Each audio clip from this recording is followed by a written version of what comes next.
How's it going, everyone? This is Josh Elbow. In the video today, I'm going to talk about somewhere that I failed recently. I think I had a very good opportunity. I was going to kind of tie this video into flipping cars, how I think flipping cars is low risk, especially if you diversify a little bit. I feel like the best way to make this like the most connection with whoever's watching this is to be like as vulnerable as possible. So we'll go over a way I failed. So they're on Copart.com, which is where I've flipped cars from before. Great site. It's an auction site like Manheim. One of my buddies I used to hang out with showed me the site. This is where I bought my 7 Series from. He's flipped way more on here, but I only flipped one specifically from there. But I've seen a lot of cars from there because he used to get like new cars every 6 months. But one of the ways I failed was there was a 2016 3 Series, sport interior, red leather interior, sport wheel, little lip on the back, new rims.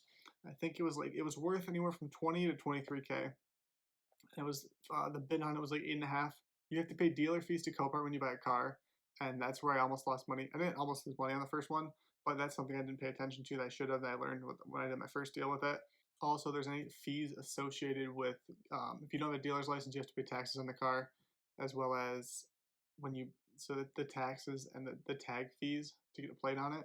And ironically, like a week later, I was talking to some family members who were talking about investing and stuff. And like specific dollar amounts of capital came up, and I missed out on this good pitch.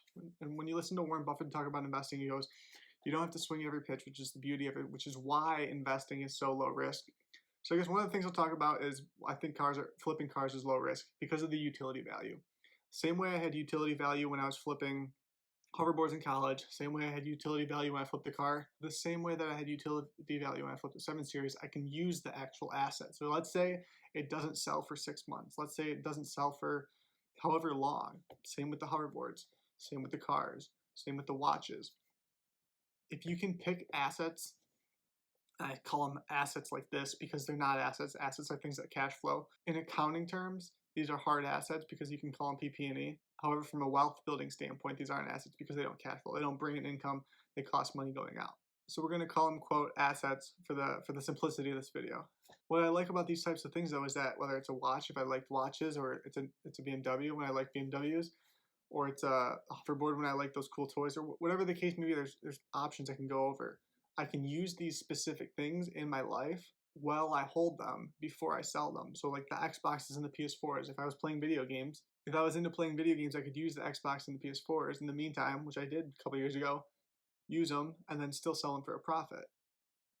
In essence, allowing me to get those things for free without having to pay for it from my own money because I sold it when I didn't want it anymore. And back to the risk side, I see extremely low risk flipping cars as long as you have liquidity to, whether if you're doing a financing option, which I like way better than paying for the car in cash because you could be using that same money leverage. It's only risky if you're making ignorant investments. If you know that this car is worth, let's say 20, and you know you can get it for 10 to 15, it's the same as trading a $10 bill for a $20 bill. There's risk associated with it. If something happens to the car, professional investors invest with insurance. You could call it speculation, but it's still a value, knowing a market value for something, like a book value, and being able to get it for a lower price, that's investing. And then you just need to come to terms with how you're going to value the asset that you're putting the money into. But I really screwed up here. I totally should have bought this deal. And there was no excuse for not getting it. I could call it purely an issue of laziness. I didn't want to find a way to do it. I didn't force my mind to work as hard as I could have because it would have been an easy deal and it would have been an easy 100% return. Let's say we would have got it for anywhere from 10 to 15, but it was worth 20, minimum 20, probably like 22, 23, and I'd mark it up to 24, 25. And let's say the liquidity was an issue. There's always money out there. I was extremely leveraged on the BMW because I knew it was such a good deal. I could have paid cash, but why pay cash when you can take that same money and use it to execute on other things elsewhere that are getting you a positive return on the money invested. Hopefully I don't look back on this video in the future and say, what the heck was I talking about? But I want you all to be able to learn from my mistakes. That's why I'm putting them out there. Better connection between the two of us, you know?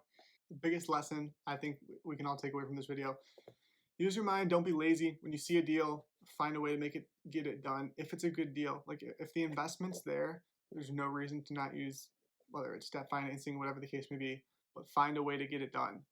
For whatever reason, I decided because my cash flow slows down because the lab seasonal, that I didn't want to take that liquidity risk by getting into another car after having just bought another car, which is again is a lazy-minded excuse. And I know I'm better than that. So that's why I'm calling myself out on the mistake. Now you guys all get to know about it. So if the deal that you have in front of you is a good deal, find a way to get it done, because there's always a way to get it done. The resources out there, I was going to say resourcefulness, that's why it sounded weird. The resources out there are endless. Your mind resourcefulness is completely endless. Creativity is completely endless. So don't make the same mistakes that I did. I'll see everyone in the next video.